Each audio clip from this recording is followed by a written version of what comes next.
Yan naman. Kape tayo, guys. Kape tayo. Kape-kape. Tagal na natin hindi nagkape. Correct. Yes, kape. Kape at tea. By the way, guys, we are here at the Majestic Hotel, In Chamorro. the sunny southeast. Sun is hiding at the moment. Yan. But it's nice and dry. Yes. It's actually warm, no? Good Yeah. warm. Anyhow, guys, join us. Tara. Let's talk. Tara! Let's talk. Tara! Let's talk. Bago tayo usap-usap about mga seryosong bagay. Hindi naman masyadong seryoso. Okay? Update lang siguro. Update lang tayo sa ating mga Oo. pangyayari. Pag-usapan lang muna natin tong hotel breakfast nila. Mm. Kung sino man sa inyo ang gustong mag-breakfast Sa mga hotels. na sulit, guys, come to Majestic Hotel. Isipin mo, itong breakfast nila, 15 euro lang each. Eat all you can. Yeah, come to Majestic Hotel. Pwede siya actually mag-cycle. You can come here to cycle in Chamorro. And after having your breakfast, you can go and have a look outside. So guys, So ito, Yan. yung nasa menu nila, kasama pa rin to. Pwede kayong mag-order. yeah. Egg Florentine. Grabe 2 itlog ang kinuha ko. May ganyan pa. Brunch na po namin ito. Yeah, for only 15 euro. And let's see kung masarap yung kanilang sourdough bread. Like my bread. Hmm. Once in a while kasi, maganda rin yung makalabas ka at mag-unwind. Hindi yung, syempre, yung sa lutong bahay, mas maganda talaga. Pero ang point of going outside, having your brunch somewhere, is that the ambience and then the way, para makaranas ka rin ng ibang style. Yun naman eh. And to enjoy the day, Mm-mm. na hindi ka maghuhugas ng pinggan, hindi ka magluluto. Something like that, but then it's minimal. By the way, guys, yung mga nakaraan, nagpunta kami ng Bray, and then dun sa Bray, there was this air show. Yung air show kasi, yan yung malaking event sa Ireland when it comes to, like, air show kasi is like yung airplane, Yeah. di ba? Yung mga, Anything about na pwedeng gawin sa air. Meron din silang, actually nandun din ang Aer Lingus. yeah. Nandun din ang mga Air Force. Then, alam mo, balik ka lang natin. Sabi mo, anything na pwedeng gawin sa air. Oo nga. At syempre, ano pang ginagawa nila? Di ba, nag-ano sila, yung parachute. Mm. Nung tayo doon, nanonood tayo, di ba? Sobrang dami ng tao. Ano lang tayo, mag-recap lang. There were about 40,000 people who attended Yan ang sabi sa news. sa event. And then, out of 40,000 na yon, siyempre, income generating din na yung mga events na ganyan. Kung titingnan mo, yan talaga ang kaibahan din siguro, no? Pagka yung country is yung parang developed country or I would say it's more on first world country. This is just my observation dun. Isipin mo yung air show na yun, yung magpalipad sila ng eroplano sa himpapawid just to entertain the people. Parang ang mahal kaya ng fuel na yan. It might not be like an environmental friendly, but for the people who are watching there, it was like, it's a relief from some... Mental health. yes, mental health. Dito mo makikita na sa mga ganitong lugar yung may mga festival na talagang ginagastosan ng gobyerno.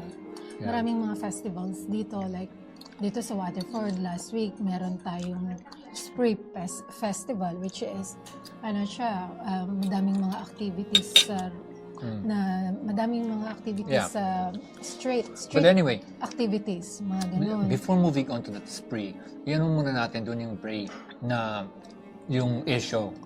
Diba? Yung sa issue, I was just saying na, kumbaga, yung sabi mo nga, yung sa mga bansa, yung kaibahan dito, talagang marami silang mga Yes, activities na inilalagay. yeah. Now, doon sa issue na yon guys, out of 40,000 people, merong merong napili na siyempre pagka may ganyan yung kasing RTE yung pinaka main News. national media ng Ireland, which is RTE, nandoon yan, present dyan nung panahon na yon, nung time na yon, or anything na may occasion dito na parang big event, okay, nandoon ang RTE. Now, yung cameraman nung RTE, umikot-ikot siya. Tumitingin siya ng kung sino ang pwedeng mailagay dun sa... Kasi siyempre, when it comes to videos, kailangan kasi may story yan may storyline.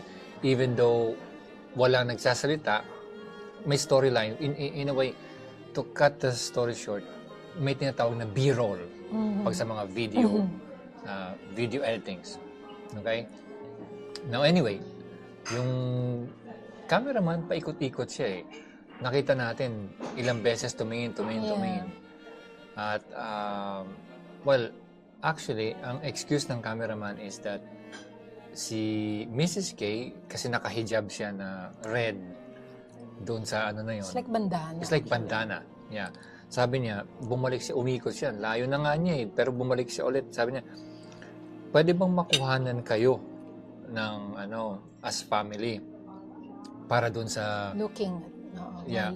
RTE News. doon sa news.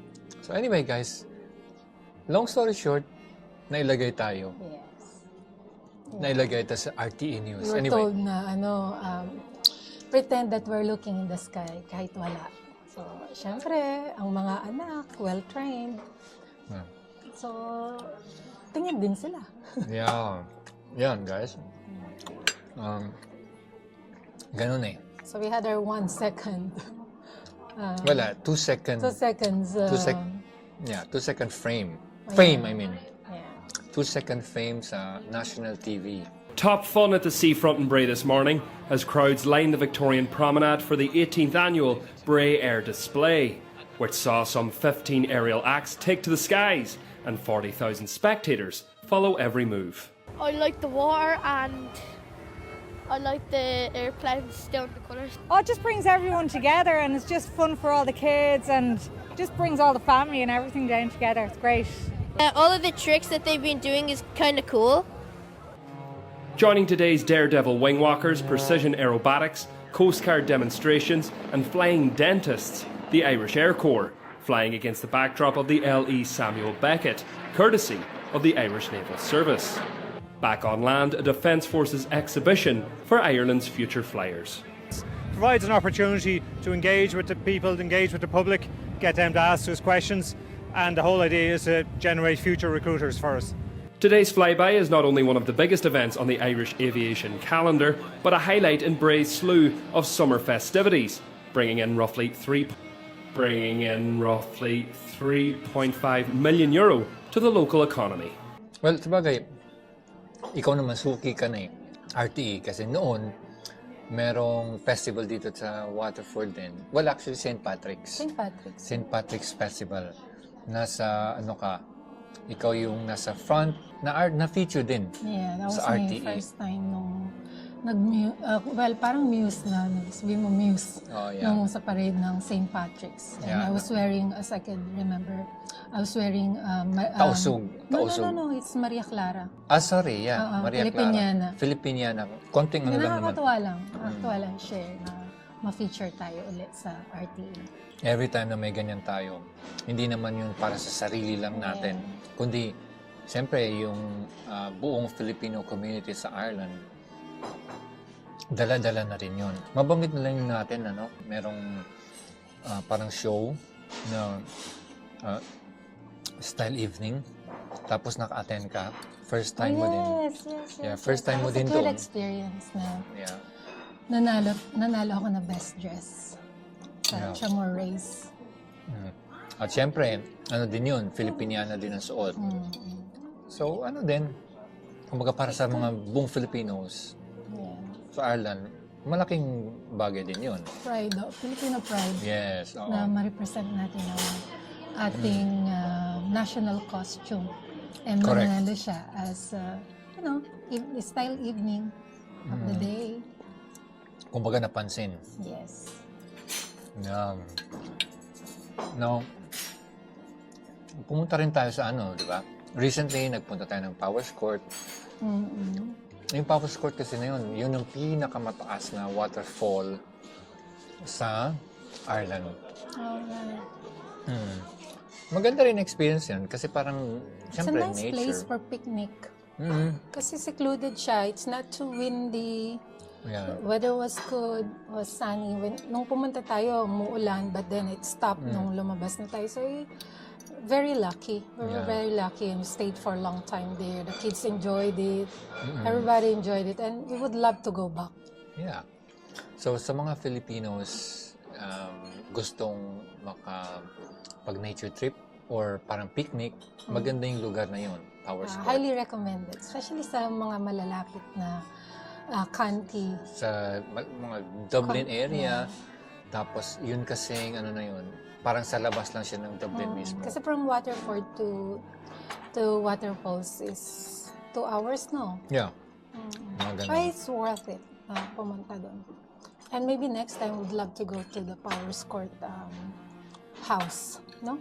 Yeah. I think we were We were there, yeah. Pero hindi we na were- tayo nakapasok. We were at the hotel. Close na. We had dinner with your friend. Di ba? Nung ano yun. And then, marami kasi mga places dito na yung palang ano na, yung pwede ka mag-picnic doon. Magbabayad ka lang ng entrance. Yeah. Bale, ano lang.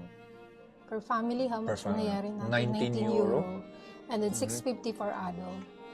Ayun. 750. 750 for adult. Yeah. Anyway, you can check it online. Kung ano. Pero, we're just telling you guys kung saan mga places na pwedeng puntahan para makapaglibang-libang. Diba? And for those people na interested din pumunta sa iba pang lugar, we actually have our other YouTube channel, Mr. and Mrs. K, na marami kami mga napuntahang lugar doon. Please come check or visit that channel. Diba? Kasi ang dami po namin mga lugar na pwede nyo ring puntahan doon. Dito, especially dito sa Ireland. Yeah. Marami ding mga when it comes to Ireland kasi, yung Northern Ireland, marami ding places kami napuntahan dyan na pwede nyo check. Yung Northern Ireland kasi, Ang laki siya. Ang dami pa natin hindi napupuntahan. to be yes. honest. At saka, it has been the location for lots of films. And Hollywood now films, actually. actually. Now actually, Ireland is becoming popular with movies. Dati pa naman. But it's becoming more with the big production. Kasi nga, apparently, mas mura na dalhin ang mga crew dito rather than, alam mo yon, rather than sa ibang mga lugar. So that's good for the economy of Ireland. Yeah. At, syempre pag dito, konti kasi ang tao. So parang pwede silang, alam mo yun? Hindi sila dudumugin, like for example, sa ibang lugar. Oo, parang May ano siya. privacy sila. Oo, hindi. At saka hindi lang yun. Parang, sa dami ng, sa laki ng lugar para sa tao, ano siya yung mga lugar, pwede silang magkaroon parang exclusively sa kanila lang yun. And then, sabi mo nga, mas cheaper nga daw. Which is, maganda rin. Yung Powers Court, yung Powers Court house, laging dyan sila nag-stay. Or dyan sila Merong merong isang time, ano bang movie na yun na parang pumunta tayo? Isang village. That would be in Wicklow as well. Yung village, isang buong village na yun. Tinransform nila into Enchanted. The movie Enchanted yun. Tinransform nila doon. Yeah. Okay. Maganda yun. Check nyo din guys. Nagpunta kami doon at nasa kabilang channel namin yun. Yung Wicklow. Doon natin nakita na alam mo yun, yung parang papaano ba? Yung paggawa ng movie. Oo. Ang galing, ang galing. Na akala mo, transform nila. oo, ano lang eh, parang simpleng, akala mo building talaga pero wood lang pala. Oo, yung pagkakagawa. Galing yung artistic design nila. Oo. Dito sa Waterford, parang wala pa akong nang balitaang may movies dito. Pero outskirts, Oo. Like Dunmore East, yan. yeah, yung ganun. Pagka mga soap opera, parang may soap opera na parang Dunmore East. Yeah. UK-based soap opera. Sa Dunmore East sila Ginawa sila. nag-shooting. Oo. And then, Kilkenny would be Nistig yan. Diyan sila. Kasi maliliit yung mga lugar. And then very scenic. So, doon sila nagpupunta. How's your, I'm actually full. you're full, Kaya mahirap din na, mahirap ubusin, Hindi guys. ko kaya. I think it's still too early for me to Correct. eat. Kasi normally I will eat around 1 o'clock. And it's only 11 o'clock. So, Brunch kasi to guys, sa amin.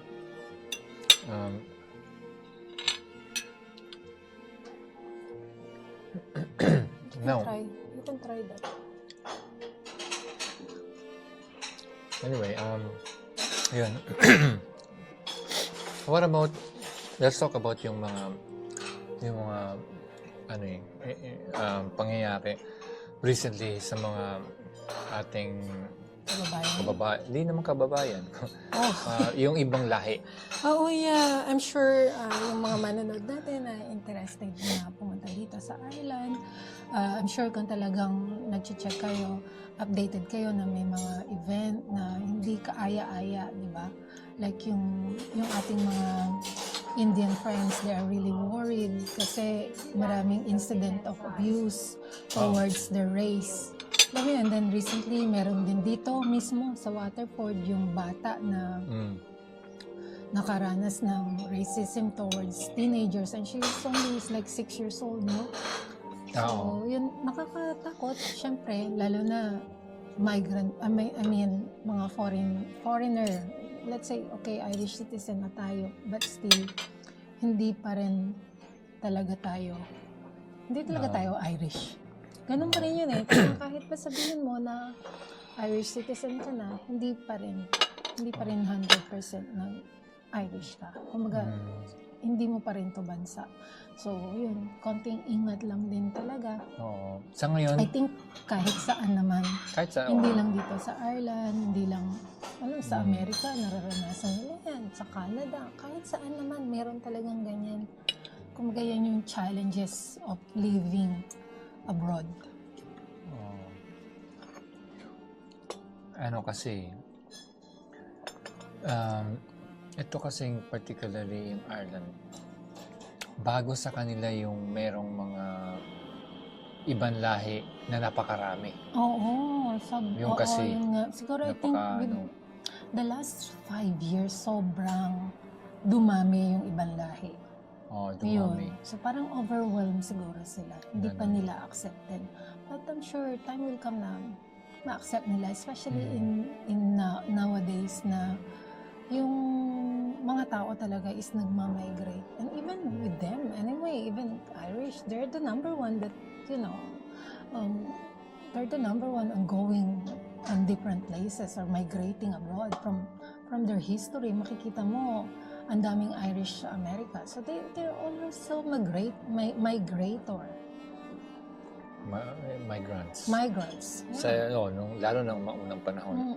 And even up to now, ang dami talagang lumilipat sa kanila. That's why nawawala ng nurses sa mga hospital dito because after they finish their nursing degree, they move out.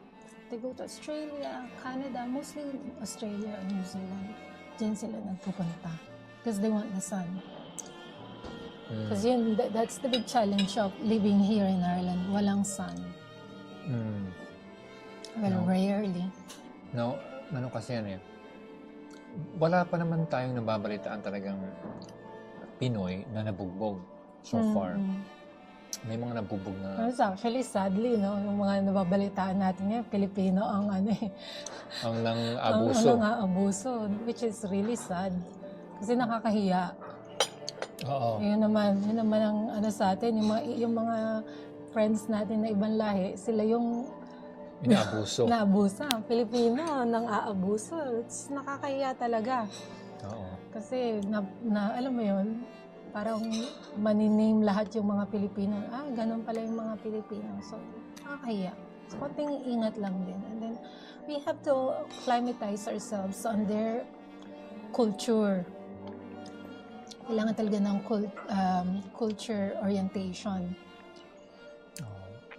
At yung integration, kumbaga, hindi lang tayo dapat na tayo-tayo lang. Oo. Meron kasi tayong mga Pilipino kasi yung, ano ba, yung parang, yung mahilig tayong mag-joke. Na joke sa atin, hindi natin alam, masama ang dating sa iba. Especially when it comes to, pwede ko ba sabihin yun, sexuality or yung parang, alam mo yung mga joke sa atin na, yun, hindi kasi yun bagay dito. Or yung yabang joke na, okay, sexy, nakakita ng sexy, ilalagay mo, ipopost mo. Hindi po pwede yun.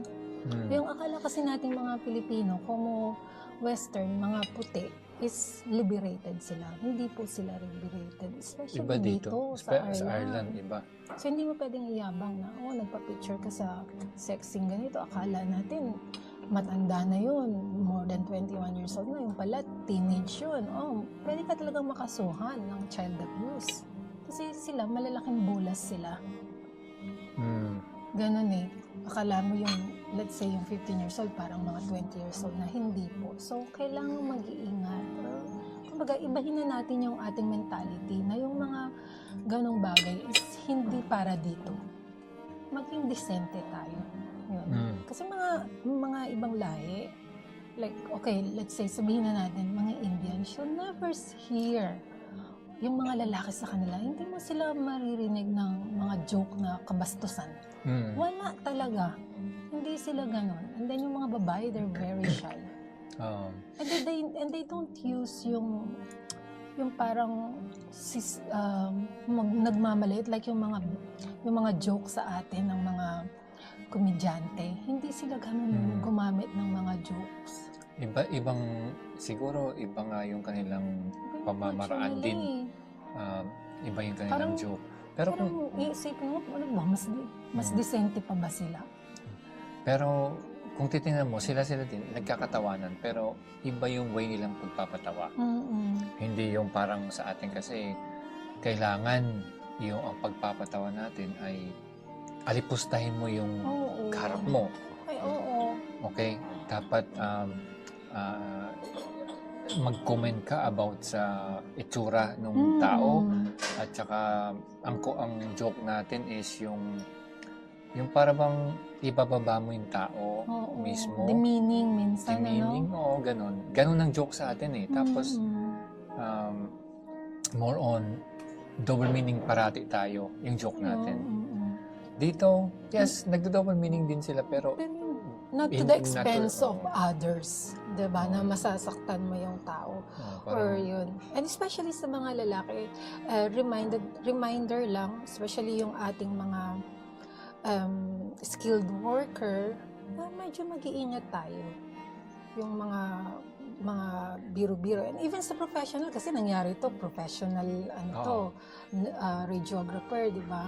Hindi, ano kasi yan guys, kung tutuusin, Everyone to everyone. yeah, but no, kung tutuusin ng mga skilled workers natin, hindi sila masyadong malayo ang chances nila na magkaroon ng interaction sa mga puti na babae kasi more on nagtatrabaho lang sila eh. Hindi kagaya ng mga kunyari radiographer, nurses ng mga Pilipino. Meron tayong interaction sa pasyente, sa mga puti na babae. Yun parang malapit sa may chance na makapag-comment ka ng something na offensive. Pero yung ating mga skilled workers, nagtatrabaho sila sa mga ano lang. Kumbaga lalaki ang mga kasamahan nila, parang hindi mo yan ano eh. Hindi sila yung parang malayo sila. Basically. Oo. Sa But then, ganung pag nagkaroon sitwasyon. sila encounter, mag-iingat. Basta iba yung klase ng joke natin sa Pilipinas kesa dito. Oo. Yun. Yun lang. Yan. Pero, when it comes to, in general kasi, ano pa din, hindi pa rin tayo dapat mablema or mag-alala na nandito tayo sa Ireland ngayon na nagwo-work. Ano rin tayo? Tuloy lang tayo. Tuloy lang ang buhay. Just Oo. konting ingat and make sure na syempre yung kung may lalakad man tayo, tingin natin yung lugar is medyo delikado, make sure na we have someone with us. Oh, ganun. Ayun. Itong ano ko dyan, ang kinaganda sa mga Pilipino, pag lumalakad, hindi Lagi may yan kasama. lagi may kasama, hindi nag-iisa. Mm-mm. Kaya mas safer. Hindi kagaya ng ibang lahi, parang mag-solo. Kasi lahat ng mga nabubugbog naman, yung mga nagsusolo sila eh. Mm-mm. Ganun eh. What's happening? Because galing to work, parang papunta sa work, galing sa ganun. work, ganun eh. Ganun. At tayo, yung mga sabay-sabay yan eh. Oo. Magkakasama papasok, kasi magkakasama sa bahay. Ano yung mga Usually. nurses naman ngayon, dito sa atin sa Waterford, may malapit lang Oo. sa work. So, medyo less yung chance. But Pero- then again, yung kunwari, yung pagpupunta sa ibang lugar na hindi mo alam. Safer pa din naman ang Ireland sa mga kagaya natin. Mm-mm. It's Biruin only when mo, it's, yung news is na highlight. So, Oo. nakakatakot. ganun eh. Kasi kung titingnan mo, pag ikukumpara mo naman sa Pinas, araw-araw naman talaga merong saksaka, may barilan, may kung ano-anong ganyan, di ba? Oo. Totoo. Dito, Totoo. paminsan-minsan merong bugbog. Bugbog Oo. lang naman eh. Nababalita nga lang. Oo. Sa Ireland, sa Pilipinas kasi maraming pangyayari, pero hindi naman nakakarating lahat. Yes. Sa Facebook lang nakakarating. Eh dito, pag may ganun, ay, balita yan sa newspaper. Balita Kasi nga- siya everywhere. Kasi bihira. Mm-mm. But in total, we still love Ireland. We're still happy to be Of here. course, yeah. We're still grateful. Yun nga lang, ang nangyayari kasi guys, nagkakaroon ng parang division itong mga pangyayari na to dahil yung kagaya natin na tayo matagal na sa Ireland, naturalized Irish citizens na, parang ang nafe-feel tuloy natin sa ngayon, talaga palang iba rin talaga ang tingin nila sa atin. Kasi dati, parang eventually parang we felt like, uy, isa na tayo sa mga taga rito na No, parang Irish still. na tayo, ganun. Pero sa pangyayaring ito, parang sinesegregate nila tayo pa din eh. Oo. Hindi naman ibig sabihin na lalabas ka, Mm. ito, nasa labas tayo. Wala naman tayong plaka nakalagay Ah. dito na 20 years na kami rito or Irish citizen. Ano tayo eh. Sa kanila, siyempre, iba pa rin ang tingin. Foreigner pa rin tayo. Iba Lalo, pa oo. Kasi Yun nga. ibang itsura natin. Yun Yeah. yun. Pero we have to accept din talaga na Mm. talagang hindi naman natin bansa Hindi talaga natin to eh. bansa to. 'Di ba? Parang we have to respect pa rin talaga na okay, ganun ang ano nila. You just have to, get on with it. It's amazing, no? Itong mga pangyayaring to. It will change your perspective in life. Like when we came in here and we were, let's say nung the first 5 to 10 years, we're happy na parang naisip, dito na ako magre-retire, dito na tayo tatanda. Yeah, okay, we'll go to the nursing home. And then, with all this thing happening, parang, oh wow, teka muna, parang safe ba ako na mag-retire dito? Mapapaisip ka na din eh. Oo, ganun. Pero siguro kaya masasabi lang natin is to invest pa din sa Pilipinas Oo kung naman. kaya. I think we're Na so happy pwede na kang- kahit pa paano. Na meron kang uuwian, Mm-mm. pero siyempre we just have to think about like pag umuwi tayo ng Pilipinas, tayo mga Filipinos na sa Ireland, Mm-mm. ang gastos sa Pilipinas sobrang taas pagka nagkasakit tayo. Hindi kagaya ng pag dito, may Libre. mas libre siya. Of course, libre siya. Sa Pilipinas, sa pag na-ICU ka lang, 2 linggo. Wala na, million na yan. Million na yon. So yun dito, yung mga dapat i-consider din na kailangan may pera.